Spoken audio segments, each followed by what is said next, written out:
Let's talk about Use of Weapons by Iain M. Banks, the third culture novel, and one of the top couple that tend to be recommended to people looking to start out in the culture. The other's a player of games, and sometimes the novella state of the art. Use of Weapons, I'll read the blurb and then we'll talk about it. I enjoyed it greatly as a reread. This was. I'm hoping to maybe reread slash read for the first time the couple I haven't. The culture over the next 2 years, maybe. Maybe it's a big project for next year. The man known as Sheridanine Zakaloui was one of Special Circumstances' foremost agents, changing the destiny of planets to suit the culture through intrigue, dirty tricks, or military action. The woman known as Dizzy Smar had plucked him from obscurity and pushed him toward his present eminence, but despite all their dealings, she did not know him as well as she thought. The drone known as Skaffen Amtiskor knew both these people. It had once saved a woman's life by massacring her attackers in a particularly bloody manner. It believed the man to be a burnt-out case, but not even its machine intelligence could see the horrors in his past. So, the first thing is Zakaloui is the main character. Dizzy Smar does get POVs and is very important, but this isn't about these three characters, it's about Zakaloui. And it's about essentially a burnt-out mercenary being brought back for one last job or something. But there are a few things that are different and interesting here compared to the classic, well, they call it the Dirty Dozen model. One is the gimmick, and a gimmick is a pejorative way of putting it. The artifice, the construct of the chapter order, and this is just on a table of contents you'll see at the start, so this is not a spoiler, and I will endeavour not to spoil you. You see that interleaved are chapters going 1 to 14 and in Roman numerals 13 to 1. And basically you'll very quickly pick up that 1 to 14 are the timeline going forward from 0 point, 13 to 1 are the timeline going back, essentially. You are learning about the past as you learn about the present and the ongoing present of the mission that Zakaloui is called in for. So you find out about Zakaloi's past that way. And there's some other material around it which is very interesting as well. There's a prologue and epilogue, a couple of poems, and another piece of material. So that's one interesting thing, is just it's kind of structurally interesting. It's not super complex, it's sometimes seen as very complex. In culture terms, this is nowhere near as dense a book as Accession, for instance, or Look to Windward. It is fairly straightforward. It's just that it has two plots, but the plots are the same plot because you can have them go the other way around if you want. You could go from Roman numeral 1 to Roman letters 14 / epilogue or whatever. You could read it that way.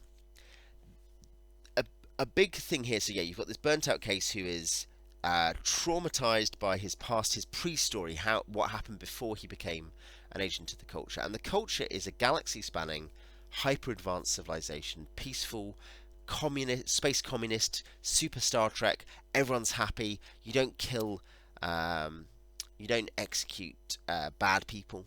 You just follow them around with a drone to stop them doing bad stuff. You believe in reform. The idea that, essentially justice doesn't work like that. There's no scarcity. There's no money. There's no greed. Whatever. It's Star Trek.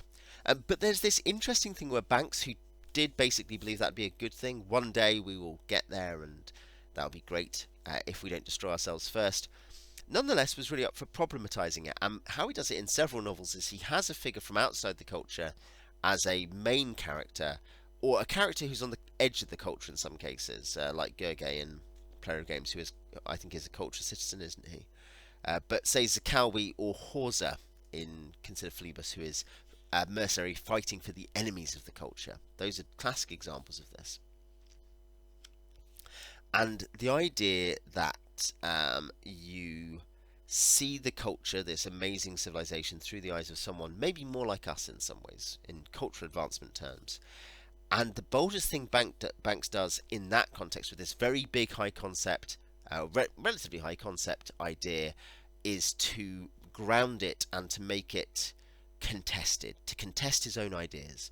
It's very bold. It's much more interesting than authors who are openly didactic in a way that's not poetic or beautiful, but just like a here's some stuff you have to believe.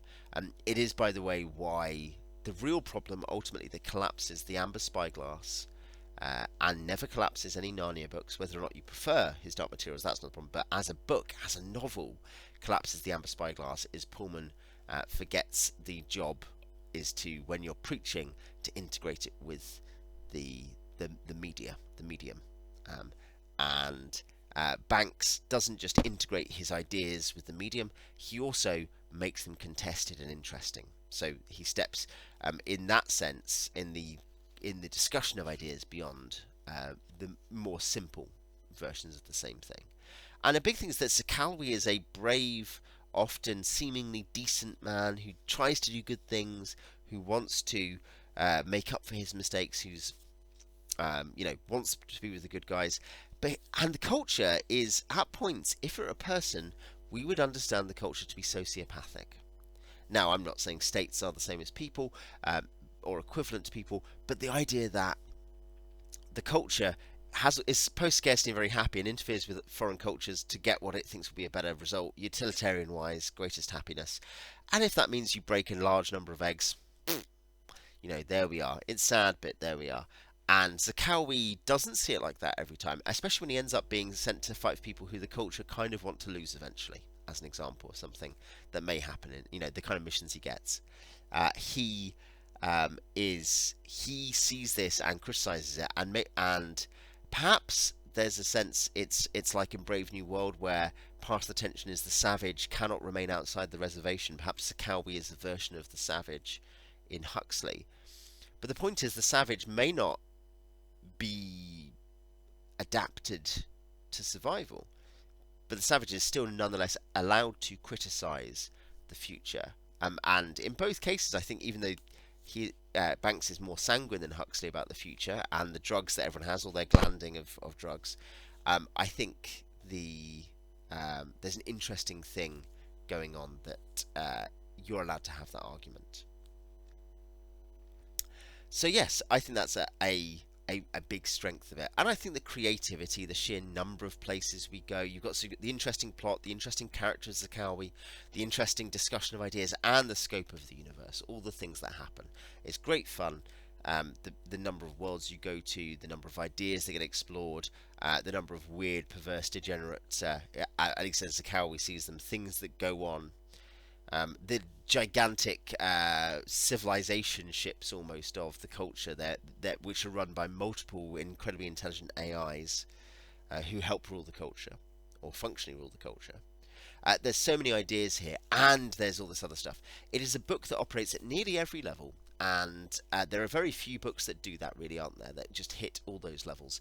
And his writing style is spare and effective, and at points very beautifully descriptive, but usually just gets going, keeps you going, and it suits the genre too, which is a sort of military sci-fi mix. I really enjoyed my reread. I thoroughly recommend it to anyone who, well, if you find what I've said interesting, read it. But particularly hard sci-fi, character, and military sci-fi kind of people, you'll like this a lot, I think, if you haven't read it already. If you have read it, tell me what you think. Tell me what your favourite culture novels are, and I will see you next time.